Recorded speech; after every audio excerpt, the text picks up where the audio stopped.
کشمیر میں امن و امان برقرار ہے مگر انتظامیہ امن و امان کو لے کر بہت فکر مند ہے۔ NC صدر فاروق عبداللہ نے کہا کہ امرناتھ یاترا ہو رہی ہے، لوگ آ رہے ہیں اور خوشی سے واپس جا رہے ہیں۔ اس دوران ایک صحافی نے فاروق عبداللہ سے پوچھا کہ جب آپ کی حکومت تھی تو اس وقت آرٹیکل 370 کو مضبوط کرنے کی کیوں اقدامات نہیں کیے گئے، جس پر فاروق عبداللہ نے کہا کہ ہم پہلے دن سے ہی آرٹیکل 370 پر کام کر رہے ہیں۔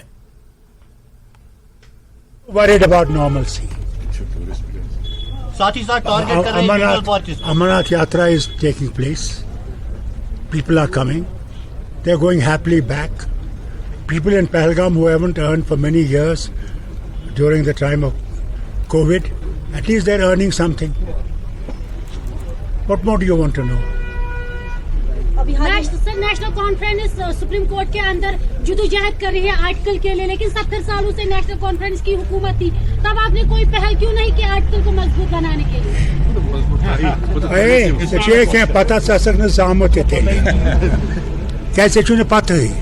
پھر آج نیشنل کانفرنس ہر وقت ات خاطر جدوجہد کرمژ گۄڈنِکہِ دۄہ پٮ۪ٹھ کامیابی پھٹراونس منٛز۔ ترس تِمن تک یم ونکس مقبر بہت یم اس کٕنن چاہان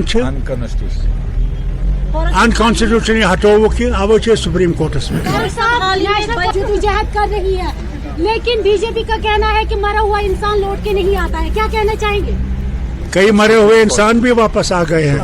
میں ڈاکٹر ہوں، میں نے دیکھا ہے جن کے پاس کوئی ہوش آواز نہیں تھا، پلس بھی نہیں تھی، اللہ نے ان کو پھر سے زندہ کیا۔ اللہ ہمارے طرف ہے، انشاءاللہ ہمیں مدد کرے گا۔ کشمیر میں مختلف سب ڈویژنوں میں جسمانی طور پر معذور بچے تعلیم حاصل کرنے کے لیے علیحدہ اسکول قائم کرنے کا مطالبہ کر رہے ہیں۔ ان بچوں کا کہنا ہے کہ وہ بھی تعلیم کے نور سے روشناس ہونا چاہتے ہیں، تاہم اسکول اور اساتذہ نہ ہونے کی وجہ سے وہ محروم ہیں۔ جسمانی طور پر معذور بچوں نے سرکار پر سوال اٹھائے کہ اگر سرکار تعلیم حاصل کرنے پر زور دیتی ہے تو ایسے بچوں کو کیوں نظر انداز کیا جاتا ہے۔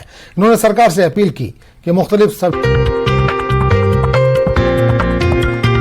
Headlines presented by Pates